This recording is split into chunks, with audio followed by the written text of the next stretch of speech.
ব্রহ্মাস্ত্র নোটপত্রমূলক ক্লাসে তোমাদের প্রত্যেককে স্বাগত। আমাদের আজকের আলোচ্য বিষয়ে পঞ্চম সেমিস্টারের MDC3 ইকোনমিক্স।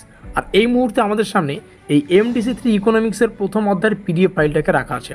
আমরা নিচে এসে সর্বপ্রথমে এই নোটপত্রটির প্রাইস ডিটেলসটাকে একটু দেখে নেব, বুঝে নেব প্রত্যেকটা বিষয়। তারপরে আমরা সিলেবাসে প্রবেশ করব এবং দেখে নেব এই সিলেবাস থেকে সর্বমোট কতগুলো প্রশ্ন এবং উত্তর পড়তে হবে। আমরা সবাই জানি এই সিলেবাস থেকে আমাদের পরীক্ষায় MCQ টাইপের প্রশ্ন আসে। আমার পার্সোনালি মনে হয় MCQগুলোকে তো পড়া উচিত, সেই সঙ্গে কনসেপচুয়াল পড়া উচিত। আমাদের একটা কথায় আমরা বিশ্বাসী, সেটা হচ্ছে কনসেপ্ট ক্লিয়ার থাকলে পরীক্ষায় যে কোনো ধরনের প্রশ্ন আসুক না কেন সেটা আমরা উত্তর করে দিয়ে আসতে পারবো। তো সেভাবেই কিন্তু আমাদের পেইড নোটসটা তৈরি, তার ডিটেলসটা তোমরা ডেমো আকারে আজকের এই ভিডিও মারফত দেখতে চলেছো। প্রথমে এই প্রাইস ডিটেলসটা আলোচনা করতে গেলে তোমাদের সুবিধার্থে জেনে রাখা প্রয়োজন, এই পঞ্চম সেমিস্টারে মেজরের ক্ষেত্রে বলছি, মেজরের 3টে পেপার আমাদের পড়তে হয়। একটা মেজর 9, তারপরে মেজর 10, তারপরে হচ্ছে মেজর 11। তোমাদের মেজর যে কোনো সাবজেক্ট থাকতে পারে। তো মেজরের প্রাইস ডিটেলসটা যদি বলি, তো মেজরের ক্ষেত্রে প্রাইস তো 850 টাকা থেকে শুরু হয়েছে। এটা একটা আলাদা প্রাইস। 850 টাকার গল্প এখন ক্লোজ হয়ে গিয়েছে। বর্তমানে 1K মতো প্রাইস চলছে। পরবর্তীতে এই প্রাইসটাই কিন্তু 1200 টাকার মতো বা লিমিটটা ক্রস করতে পারে। তো খুব ভালো হবে, প্রাইস ইনক্রিজ হওয়ার আগেই নোটপত্রগুলো তোমরা সংগ্রহ করে রাখো। আর সেমিস্টারের শুরুতেই নোটপত্রগুলো সংগ্রহ করলে পড়ার কিন্তু অনেকটা সময়ও পাওয়া যায়। মেজরে যেহেতু 3টে পেপার, তো খুব ভালো হবে যদি সেমিস্টারের শুরুতেই নোটপত্রগুলো সংগ্রহ করে রাখো। MDCর ক্ষেত্রে প্রাইসটা রাখা আছে 550 টাকা। এবার অনেকেই মনে করতে পারে MDCতে MCQ পড়তে হয় মাত্র 35খানা, তার জন্য 550 টাকা দিয়ে নোট কেনার কোনো অর্থই হয় না।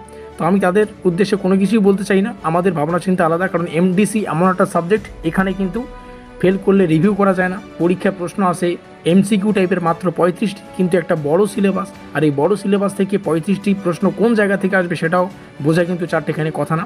আমরা বিভিন্ন দৃষ্টিকোণ থেকে পরীক্ষা নিরীক্ষা করেই কিন্তু নোটপত্রগুলো তৈরি করি, তার একটা মূল্য তো হতেই পারে। এই রইল। আর তোমরা সবাই জানো আমাদের নোটপত্র মানে একটা ব্র্যান্ড নোট, ব্রহ্মাস্ত্র নোট। আর সেই হিসেবেই তোমরা বুদ্ধিমান, তোমরা জানো তোমাদের কী করা উচিত। এই রইল আমাদের অফিসিয়াল যোগাযোগ নম্বর।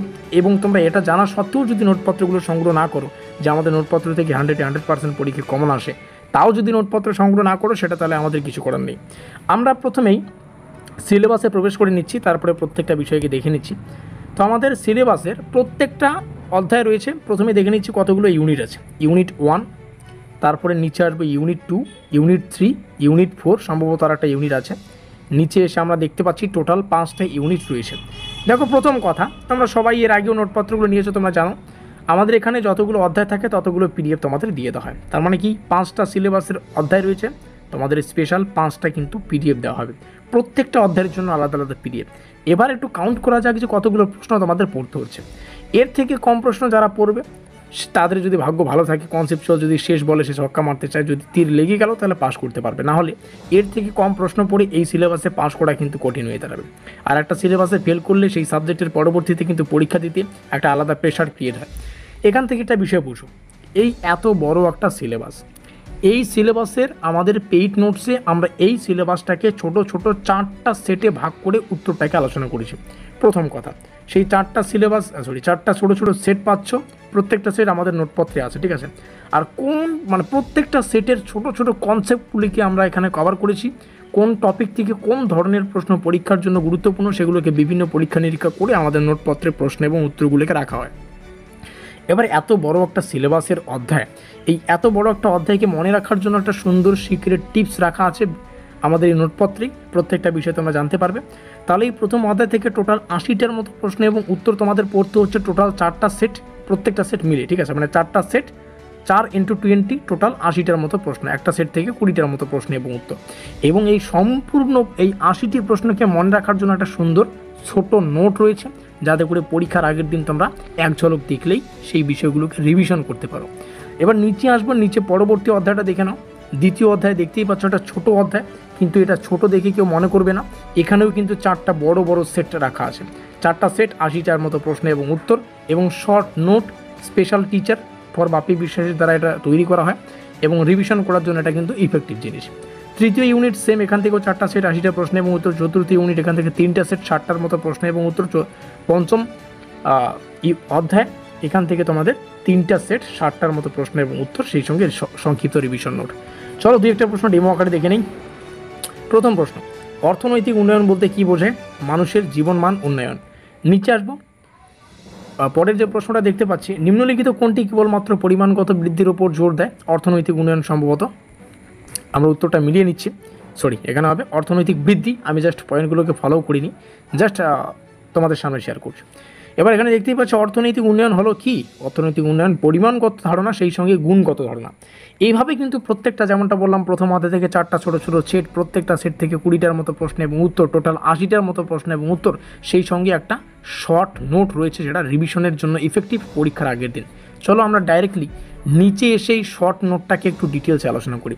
আর যেমনটা বললাম, এমসিকিউ আসে 35টা, কিন্তু একটা বড় সিলেবাস, কোন জায়গা থেকে প্রশ্ন আসবে বোঝা কিন্তু খুবই কঠিন। আমরা নোটপত্র তৈরি করি, অনেক পরীক্ষা নিরীক্ষা করেই তৈরি করা হয়, তো সেটা তোমরা একটু বুঝে নেবে। শর্ট নোটটাকে একটু দেখে নাও, যাতে করে একদিন পড়েই প্রত্যেকটা বিষয় তোমরা মাথায় রাখতে পারবে। প্রথমে এই শর্ট নোটটা তৈরি করা হয়েছে ইকোনমিক গ্রোথ কি? পরিমাণগত পরিবর্তন, জিডিপি ও আয়ের বৃদ্ধি, এটাই হচ্ছে ইকোনমিক গ্রোথ। স্বল্পমেয়াদী উৎপাদন ও বৃদ্ধির উপর জোর দেয়। জীবনমান উন্নয়ন নিশ্চয়তা দেয় না। ইকোনমিক ডেভেলপমেন্ট হচ্ছে কি? গুণগত প্লাস পরিমাণগত পরিবর্তন। এখানে দারিদ্র্য হ্রাস, কর্মসংস্থান, স্বাস্থ্য, শিক্ষা উন্নত করা হয়। দীর্ঘমেয়াদী সমন্বয় ও অন্তর্ভুক্তিমূলক উন্নয়ন। আমরা যদি নিচে আসি, প্রত্যেকটা বিষয় এভাবে সুন্দর করে কিন্তু রাখা আছে। যেমন আমি কিছু কিছু বিষয়কে টার্গেট করছি বা আন্ডারলাইন করছি। জিএনআই এর ফুল নেম এখানে দেখতে পাচ্ছ, এটা কি? দেশের উৎপাদন প্লাস বিদেশ থেকে নিকট হয়, এটাই হচ্ছে জিএনআই। পিপিপি কি? এটা লেখা রয়েছে, সেটা কি ব্যাখ্যা করে সেটাও এখানে লেখা রয়েছে। আমরা নিচে আসবো, পরবর্তী বিষয় দেখতে পাচ্ছ, প্রত্যেকটা বিষয় আমরা সুন্দর করে এখানে উপস্থাপন করেছি। তারপরে এখানে দেখতে পাচ্ছি sustainable and green development. Sustainable development কি, সেটা মানে অ্যাকচুয়ালি বিষয়টা কি, সেটা এখানে লেখা রয়েছে। এখানে 3টি স্তর আছে। কোন 3টি স্তর? এখানে দেখতেই পাচ্ছ, অর্থনৈতিক, সামাজিক, পরিবেশগত। এখানে 17টি এসডিজি আছে, যেটা 2030 সালের মধ্যেই পূরণের লক্ষ্য করা হয়েছে। পরীক্ষা এখান থেকেই প্রশ্ন আসে, এগুলো টাইপ থেকেই আসে, তো এক ঝলক দেখলেই তোমরা পরীক্ষার আগের দিন মাথায় রাখতে পারবে। তারপরে গ্রিন ডেভেলপমেন্ট কি, এখানে প্রত্যেকটা বিষয় লেখা আছে। এইভাবেই কিন্তু প্রত্যেকটা বিষয় আমরা আমাদের নোটপত্রে সুন্দর করে উপস্থাপন করেছি। খুব ভালো হবে যদি সেমিস্টারের শুরুতেই নোটপত্রগুলো সংগ্রহ করো। আমরা জাস্ট ডেমো আকারে প্রথম অধ্যায়টা তোমাদের সামনে শেয়ার করলাম। এভাবেই প্রত্যেকটা ইউনিটকে কিন্তু ডিজাইন করা হয়েছে। এই হলো আমাদের অফিসিয়াল যোগাযোগ নম্বর, এখানে যোগাযোগ করে নোটপত্রগুলো সংগ্রহ করবে। দেখা হচ্ছে পরের কোনো ক্লাসে, ততক্ষণের জন্য keep learning, keep exploring. Thanks for watching.